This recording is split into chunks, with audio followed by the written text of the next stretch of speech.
یعنی یہاں پر یہ واضح ہو گیا کہ اللہ تعالیٰ جس رحمت پر خوشی منانے کا حکم فرما رہا ہے وہ رحمت کوئی اور نہیں بلکہ آقا کریم صلی اللہ علیہ وسلم کی ذات اقدس ہے، کیونکہ مسلمانوں کے لیے سب سے بڑا فضل، سب سے بڑا احسان اور سب سے بڑی رحمت جو ہے وہ آقا کریم صلی اللہ علیہ وسلم کی ذات اقدس ہے۔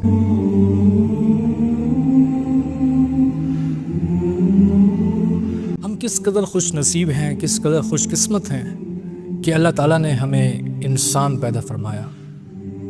ہم کتنے خوش قسمت ہیں کہ اللہ تعالیٰ نے ہمیں ایک مسلمان گھرانے میں پیدا فرمایا، اور اس کے بعد ہم کتنے خوش قسمت ہیں کہ اللہ تعالیٰ نے ہمیں اپنے پیارے حبیب صلی اللہ علیہ وآلہ وسلم کی امت میں سے پیدا فرمایا۔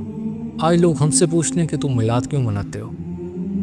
میں کہتا ہوں کہ کتنے بدبخت اور بد نصیب لوگ ہیں جو یہ سوال کرتے ہیں کہ آپ میلاد کیوں مناتے ہو، اور جو مناتے ہیں پھر ان کے اوپر اعتراض کرتے ہیں اور کہتے ہیں کہ میلاد منانا غلط ہے۔ ہم میلاد کیوں نہ منائیں بھائی؟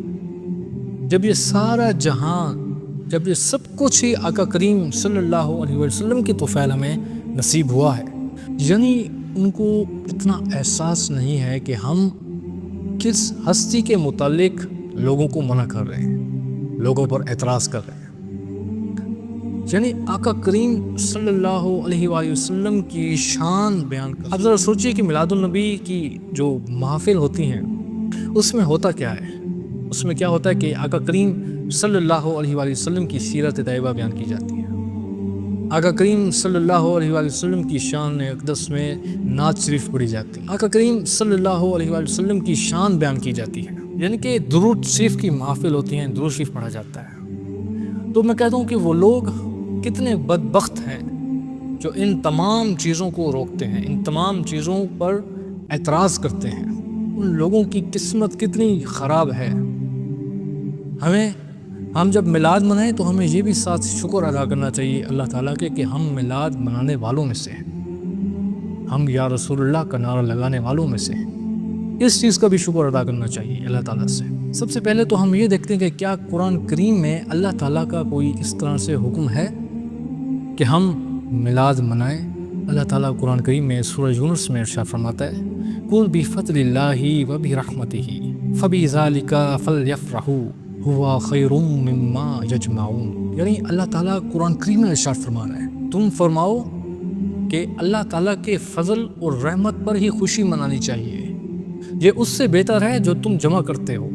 یعنی اللہ تعالیٰ قرآن کریم میں واضح یہ حکم فرما رہے ہیں جب تم اللہ ہی کی جانب سے فضل اور رحمت حاصل کرو تو اس پر خوشی مناؤ، یہ اس سے بہتر ہے جو تم جمع کرتے ہو۔ علماء کرام فرماتے ہیں کہ یہاں پر اللہ کے فضل سے مراد قرآن کریم ہے اور اللہ کی رحمت سے مراد حضور نبی کریم صلی اللہ علیہ وآلہ وسلم ہے۔ یعنی یہ اللہ تعالیٰ نے حکم دیا کہ میرے فضل اور رحمت پر تم خوشی مناؤ، یہ اس سے زیادہ بہتر ہے جو تم جمع کر کے بیٹھے ہو۔ اور قرآن کریم میں دوسرے مقام پر اللہ تعالیٰ ارشاد فرماتا ہے وَمَا أَرْسَلْنَاكَ إِلَّا رَحْمَةً لِّلْعَالَمِينَ، ہم نے تمہیں تمام جہانوں کے لیے رحمت بنا کر بھیجا۔ یعنی یہاں پر یہ واضح ہو گیا کہ اللہ تعالیٰ جس رحمت پر خوشی منانے کا حکم فرما رہا ہے وہ رحمت کوئی اور نہیں بلکہ آقا کریم صلی اللہ علیہ وسلم کی ذات اقدس ہے، کیونکہ مسلمانوں کے لیے سب سے بڑا فضل، سب سے بڑا احسان اور سب سے بڑی رحمت جو ہے وہ آقا کریم صلی اللہ علیہ وسلم کی ذات اقدس ہے۔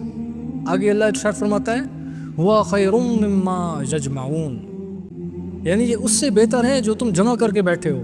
یہاں علماء کرام فرماتے ہیں کہ اس سے مراد دونوں چیزیں ہیں، یعنی کہ جو شخص دنیا کا مال و دولت جمع کر کے بیٹھا ہے، کوٹھی، بنگلے، گاڑیاں، یہ سب چیزیں، یہ ان سے بھی مراد ہے، اور یہ ان سے بھی مراد ہے جو لوگ بڑا فخر کرتے ہیں نماز پر اور دیگر عبادات پر، لیکن وہ جب میلاد کا موقع آتا ہے، میلاد کا وقت آتا ہے تو ان کے جو منہ ہیں وہ چھوٹے ہو جاتے ہیں اور ان کے جو اندر کا بغض ہے وہ باہر نکل آتا ہے اور میلاد منانے والوں پر تنقید کرتا ہے، اور کہا جاتا ہے کہ تم لوگ یہ لائٹیں، یہ جھنڈیاں، یہ محفلیں، یہ لنگر یہ کیوں کرتے ہو؟ یہی پیسے تم کہیں اور دے دو، یتیم خانے میں دے دو، بیواؤں کو دے دو، اس سے تم غریبوں کی شادیاں کرو۔ ایک چھوٹی سی لاجک ہے اس میں، جب اللہ تعالیٰ قرآن کریم میں ارشاد فرما رہا ہے کہ اللہ کے فضل اور رحمت پر خوشی مناؤ، یہ اس سے بہتر ہے جو تم جمع کر کے بیٹھے ہو۔ آج ہم اپنے بیٹے یا بیٹی کی برتھ ڈے بناتے ہیں، کوئی خوشی کا دن ہوتا ہے تو ہم اسے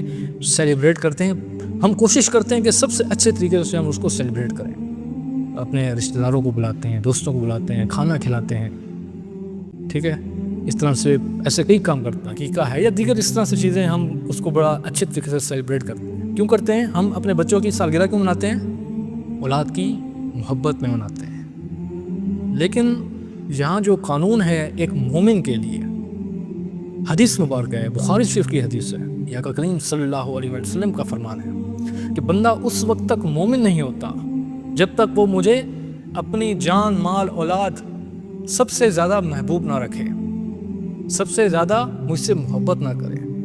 تو ہم اپنی اولاد کی محبت میں تو یہ چیزیں کر رہے ہیں، خوشی منا رہے ہیں، ٹھیک ہے، یعنی کہ ہم اپنے اولاد کی محبت میں تو خوشی منا رہے ہیں، لیکن جو اولاد سے بھی بڑھ کر ہمیں محبوب ہے، ہم مومن ہیں نا الحمدللہ، تو ہمیں اپنے مال اولاد سے بھی زیادہ کیا محبوب ہے؟ آقا کریم صلی اللہ علیہ وآلہ وسلم کی ذات۔ اس قانون کے تحت ہمیں زیادہ اچھے طریقے سے سیلیبریٹ کرنا چاہیے۔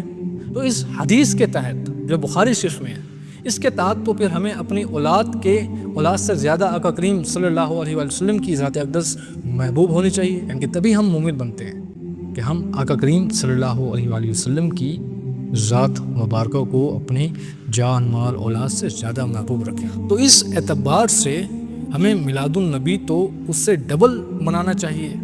اور ویسے بھی جو لوگ میلاد پر اعتراض کرتے ہیں، میلاد میں ہوتا کیا ہے؟ سب سے پہلے تلاوت ہوتی ہے، پھر حمد شریف ہوتی ہے، پھر نعت رسول مقبول ہوتی ہے، اس کے بعد پھر بیان ہوتا ہے، آقا کریم صلی اللہ علیہ وسلم کی شان اقدس بیان کی جاتی ہے، آپ کی سیرت مبارکہ بیان کی جاتی ہے۔ تو اس میں کیا حرج ہے؟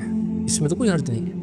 جب آپ میں آقا کریم صلی اللہ علیہ وآلہ وسلم کا عشق پیدا ہوگا نا، تو پھر آپ یوں نہیں اعتراض کریں گے میلاد۔ جب تک آپ کے اندر محبت رسول نہیں ہوگی نا، تب تک آپ میلاد کو نہیں سمجھ سکتے کہ اپنے محبوب کی آمد کی خوشی منانے پر جو فیلنگز ہوتی ہے ایک مسلمان کو، ایک مومن کو جو فیلنگز ہوتی ہیں، وہ آپ لوگ نہیں سمجھ سکتے ہیں۔